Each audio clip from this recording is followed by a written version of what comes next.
So today's deep dive takes us down quite a poignant path. We're reflecting on the lives and, well, the legacies of several really gifted Kenyan musicians whose journeys were tragically cut short. Yeah. And our exploration today, it draws from a YouTube video by Ongori Reports called How Famous Kenyan Musicians Died. That's right. And as we get into these stories, which are, full of inspiration, but also quite a bit of sorrow, it's really important to remember our intention here. It's not about, morbid fascination. No, not at all. We're aiming to appreciate the incredible mark these artists left on Kenya's music scene and maybe, reflect on how fleeting life and fame can be. And just to be really clear, this discussion is purely for your entertainment and informational purposes. We're drawing from accounts that are already out there in the public domain. Absolutely. And our focus, it spans artists who came up from the early 2000s right up to the present day. It covers a real mix of sounds to hip-hop, dancehall, reggae, gospel. Yeah, a wide range. The source video itself actually mentions that some of these stories are, and I quote, heartbreaking, shocking, and also bizarre. So we're definitely embarking on a journey through some significant and often quite sad chapters in Kenyan music. Okay, so where should we begin? Maybe with Issa, a true pioneer of Kenyan hip-hop. Mari Wangoi was his real name? Issa, yeah. Born in 81. He just, exploded onto the Kenyan music scene in the early 2000s. The video really highlights how he changed Kenyan hip-hop with his lyrics, especially his use of Swahili. It was so distinctive. It really was. And what's fascinating is how he blended that Kenyan hip-hop feel with the Kapuka and Boomba sounds that were just emerging then. Right. That mix of hip-hop dancehall rhythms and those African beats. It wasn't something everyone was doing, but Issa just nailed it. It really connected with people. It absolutely did. His debut album in 2003 under Gopa DJs was just, huge. The source says almost every single track was a hit. We're talking massive songs like Joe, Mosmos, BBA Train. Shamama, Leon, Bomba as well, that one with Big Pin and Coop, just classic tracks. Yeah. And his impact didn't stop. Even after he passed, that collaboration he did with Nameless Maisha, that became another really big hit too. It just solidified his legendary status, Definitely. And he got recognition for it too. In 2003 alone, he swept up 4 Kima Music Awards. 4, including Song of the Year for Boomba Train and Best Album. Wow. Plus nominations for the Core Awards and Tanzania Music Awards. So his influence was definitely spreading. And thinking bigger picture, Issa did more than just make great music.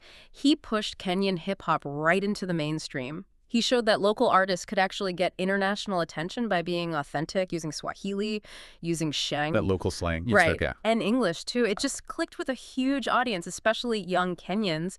They felt he was speaking their language. It's amazing, like the video points out, even today, you hear current Kenyan artists mentioning Issa, celebrating him in their songs. His legacy is still so present. But then, the tragedy. His career just cut short. March 16th, 2003. He was only 21. So young. Died in a car accident near Naivasha. He was coming back from a show in Nakuru. It just sent shockwaves across the whole country. Just profound sadness. The source mentions his brother Khabib, who's done a lot to keep his memory alive, through tributes and media stuff. And Nameless, too, who was actually in the same accident. Right, he survived it. Has consistently honored Issa over the years. It shows how much he meant to people. Absolutely. And his legacy is still being cemented. Like in December 2024, the Nairobi governor announced plans to name a road in South Sea after him. That's fantastic. And that song from 2022, Bandana Ya Issa, that was another tribute. His music, his influence, it just endures. And then, incredibly, just a month after losing Issa, the Kenyan music scene faced another huge blow. The death of Wikimwos.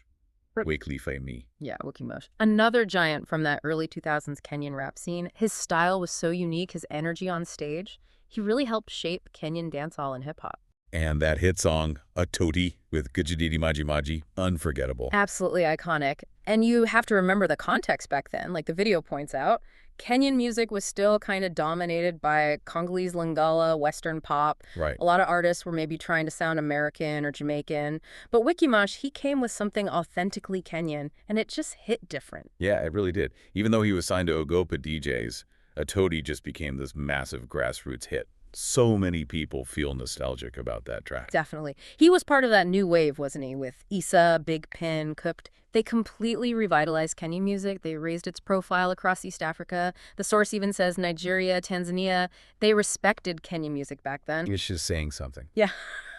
But then, another tragedy. Wikimwos died April 17th, 2003. He was only 25. Oh, man. How did it happen? He'd been hit by a bus on the Nairobi Thika Road a few days earlier, April 12th. It was after the Chagwa Latinis Awards. He was in intensive care at Kenyatta National Hospital fighting for his life, but the injuries were just too severe. Just awful. And the timing. Just a month after Issa, it was such a dark, dark period for Kenyan music. A double blow that just shook everyone. Unbelievable. Wikimwos might not have had, like, a shelf full of awards, but his impact, undeniable. Atoti is still seen as one of the all-time great Kenyan hip-hop songs. And the video mentioned it was even trending on TikTok recently. Which just shows you, right? That talent, that sound, it's timeless. Gone way too soon, but his music definitely lives on. Okay, let's shift genres a bit. Let's talk about reggae and Mighty King Kong, Paul Uko Imbaya. Ah, Mighty King Kong, yes. A huge figure in Kenyan reggae, born back in September 73. His life story is pretty incredible, isn't it?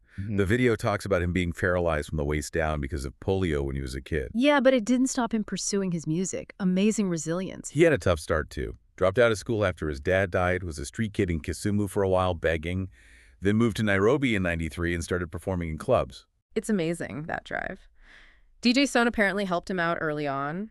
Then he moved to Mombasa, worked with big bands like The Mushrooms, PRM. And he performed internationally, too, in Uganda. Yeah, with the Simba Wanyuka band, his reputation was definitely growing. His music was mainly reggae, but he experimented a bit, too. Yeah. That deep voice he had in his stage presence, really powerful. He had quite a few popular songs. Are You Ready, Cinderella, Mama, Right Direction? African Lady, Do Give Me Your Love, Stop Violence. Quite a catalog. And his big early hit was Lady's Choice back in '89. His first album was produced by Maurice Odur. Kalia Oyando's dad. That's the one. And interestingly, the video mentions his political side, too. He was a big supporter of Raila Odinga's ODM party. Right. They apparently promised to nominate him to Parliament for disabled persons representation, but it didn't happen. Seems like it didn't pan out, yeah. But then his death. Really shocking. Christmas Day 2007. The reports say he was poisoned. Poisoned? Wow. Yeah. Rushed to Kenyatta National Hospital, but he didn't make it. He was only 34. Left behind a wife and child. That's terrible. The video mentioned he was often seen wearing orange, the ODM color, near the end. I did, yeah. As another layer of, well, mystery to the whole thing. The circumstances are still pretty unclear. What a loss. Definitely. But his music is still remembered. There was a documentary made about him a couple of years back, apparently, talking to his mom, exploring his roots. He's remembered as one of Kenya's true reggae greats. Okay, let's move on to another artist from that early 2000s era, K-rupt, Anthony Nganga. Ah, K-rupt. Yeah, another really promising musician who came up around then, from Nairobi West. His sound was that mix again, right? Hip-hop, dancehall, but with that Kenyan flavor, part of that Kapuka Boomba scene. Exactly. He had songs like Tukowe, Cha-Cha, and of course that massive track Bomber with Issa and Big Pin. That really defined the sound of the time. The video highlights him being a key part of that early 2000s sound, alongside Issa and the others. And apparently, he was known as a unifier, someone who encouraged younger artists. Yeah, he seemed to have that reputation, promoting a stronger music industry, bringing people together, which makes his death even more tragic. How'd he die? It was violent. He was shot and killed in a carjacking. November 29th, 2003. He was only 24. Oh my God. Another one gone just like that. He was actually on his way to Nakuru for a performance when it happened. It was another massive shock to the music scene, especially coming so soon after Issa. And the video said his body was found in Loripe Forest, and no one was ever caught. That's what the source says. Just awful. It mentions his mother saying he was her only hope. Just heartbreaking. So much potential lost again. Absolutely. He might not have a long list of awards, but his influence on Kenyan music, particularly Kapuka, is clear. Fans still remember him, pay tribute online. His songs are a reminder of his talent. Now, let's talk about Chris Kantai, another really important name in Kenyan rap history. Kantai, yeah. Huge potential. He came onto the scene in the early 2000s as well. And he had a different background, right? Raised in the U.S. That's right. So his style was kind of distinct from a lot of the other Kenyan rappers at the time. He had some massive hits, Cantata, Jingi Issues. Asian Tambi, that was huge back then. It really was. And he was instrumental in bringing STL, the Norwegian-based rapper, to the Kenyan audience with their collaboration Happy. Oh yeah, I remember that track. His last song, according to the source, was in 2016, Tingbi Malo with Calligraph Jones. The video really positions him as a trendsetter, someone who influenced other artists. Definitely. He had a big impact on the rap scene, but unfortunately, he also faced his own battles. Yeah, the source mentions struggles with alcoholism. It does. And sadly, it affected his music and his life. He passed away on February 27th, 2019. He was 42.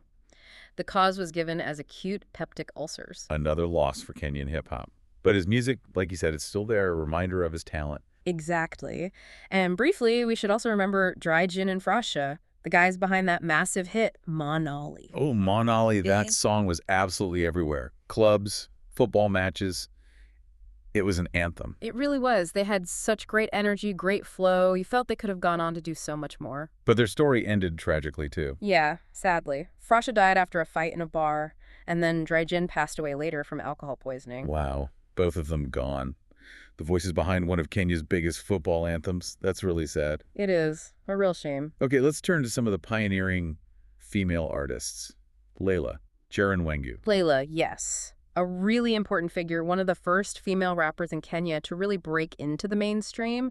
She had to fight for that space, prove that female MCs could compete. And she came from a musical family. Her dad was in Orchestra Moja 1. That's right. Born in '83, she was determined from early on. Rapping in high school, battling other rappers, performing at those Florida 2000 jump sessions in Nairobi. That was a legendary spot.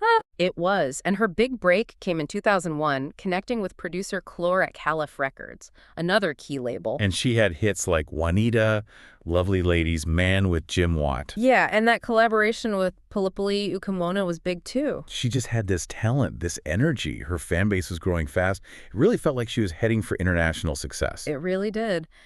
But then tragedy struck again. September 3rd, 2007, a fatal road accident on Thika Road. Oh, no. The car she was in with 3 friends rolled over. She died instantly. And the timing.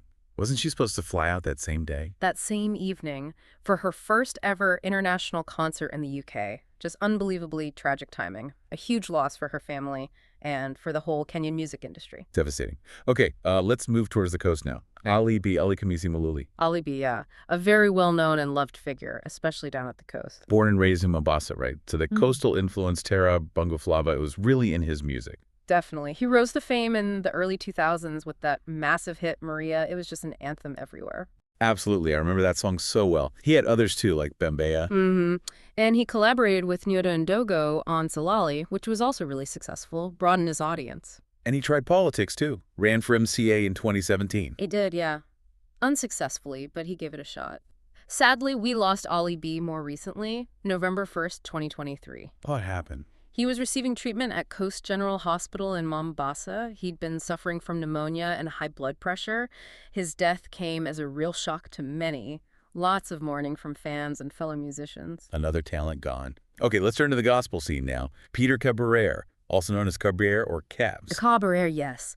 A really significant name in Kenyan gospel. His song Kibali, that collaboration with Benachi, that was huge, wasn't it? One of the biggest gospel hits. Absolutely massive. And his journey started earlier with the group Jog C, which then merged with gospel fathers to become Zaria Miki. Right.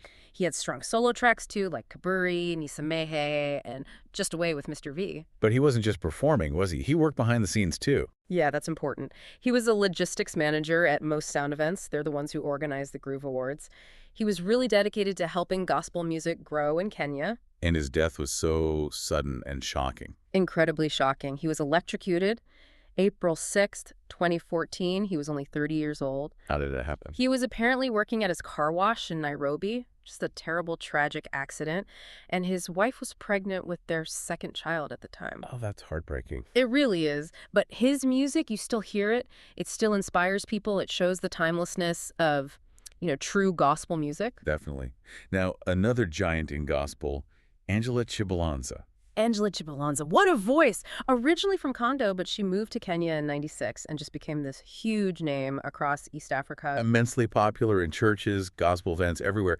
Her songs were so emotional, weren't they? Such a powerful message of faith. Absolutely. Hits like Emanina, Kanakana, Tabibu, Yahweh, they resonated so deeply. She felt like more than just a singer. She really was, like a minister through her music. She touched millions. which made her death just devastating. Another fatal car accident. September 22nd, 2007. Where did that happen? She was returning from a gospel concert up in Eldoret, another huge loss for Kenyan gospel music. But her legacy is strong. Her music is still played constantly.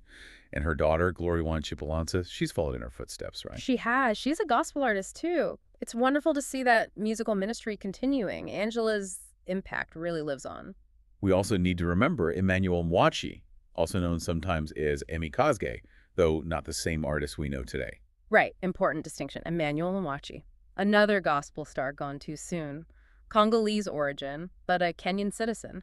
He was known as a really powerful worship singer. His worship songs became like anthems in churches across Kenya, didn't they? Yeah. And even got played in South Africa. Yeah, his reach was growing. And besides his own music, he apparently helped other gospel artists too, with songwriting, Swahili translations, really contributed to the scene. But his death was very sudden. Very sudden. Happened in Mombasa, November 2006. He apparently experienced breathing problems quite unexpectedly. What a shock that must have been, especially as his career seemed to be really taking off. Exactly. But again, his music continues to get airplay, continues to inspire people, especially in worship settings. Okay, and finally, a case that the source describes as one of the most mysterious. Papa Dennis. Dennis Mongi. Ah, Papa Dennis. Yeah. Yes, his death certainly left a lot of questions. How did he get started? The video mentions an initiative. Yeah, the Malaika Initiative. Mhm. MP Alfred Keeter and Sadat Mohindi apparently discovered him through that. He became known as this gospel artist with a very flamboyant lifestyle. Right, expensive clothes, cars, traveling internationally. And he had hits like Injili with Jimmy Gate and Foundation with Daddy Owen. Those were big tracks. He built this reputation as one of the wealthiest musicians in East Africa. He even claimed to need to have like 50 million shillings in the bank. Yeah, and compared himself to D'banj. It definitely caused some controversy, questions about where the money came from. It did. But he was successful, won several awards, Mofaka Awards, PSC Music Video Awards, Afrima, Groove Awards. So he achieved recognition, but faced criticism for the lifestyle. Yeah, which he defended as, gratitude for his blessings. But then the source notes there were reports suggesting he was actually struggling financially towards the end. Really? That's a stark contrast. It is, and the circumstances of his death are just unclear. February 7th, 2020, found dead in Pangani, Nairobi. What do the reports say happened? Well, witnesses weren't sure if he fell or jumped from a building. The police apparently suspected suicide, but there were also rumors, whispers about cult involvement, though nothing solid, just a lot of speculation. Wow, so it's still quite unresolved. Yeah. A really puzzling end to a life that seems so full of, well, highs and lows. Exactly. It leaves you with a lot of unanswered questions. So as we wrap this up, listening back to all these stories, it's just a profound sense of loss, isn't it, for the Kenyan music industry, for the fans. It really is. So many gifted individuals taken far too soon, often right when they were making their biggest impact. Their stories are tragic, absolutely, but they also really highlight the incredible talent and the lasting power of their music. Mm-hmm. And we should probably reiterate, again, just for clarity, that this deep dive, looking at their lives and how they ended, it's presented purely for entertainment and informational purposes. We're working from information that's publicly available. Right, that's important. But despite all the different paths they took, the different genres they worked in, every single one of these artists left a huge mark on Kenya's music history. They really did.